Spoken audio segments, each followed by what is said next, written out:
Alors Makers for Change, c'est une organisation à but non lucratif strasbourgeoise qui souhaite permettre à des nouveaux arrivants étrangers et des personnes locales strasbourgeoises de se rencontrer pour faire des projets ensemble et on les accompagne à développer ces projets.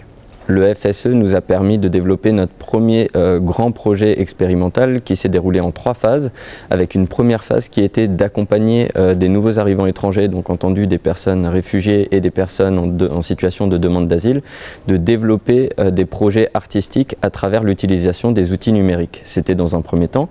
Il y avait 8 bénéficiaires et l'objectif c'était vraiment de les amener à réaliser, grâce à la fabrication numérique, des objets qui représentaient leur parcours de migration.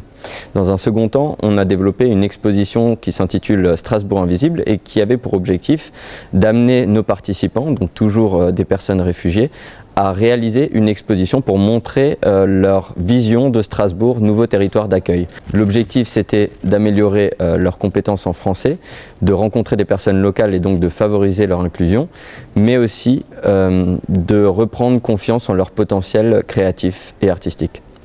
Et dans un dernier temps, on a accompagné avec l'association Active Action un groupe de personnes réfugiées au développement de leurs projets.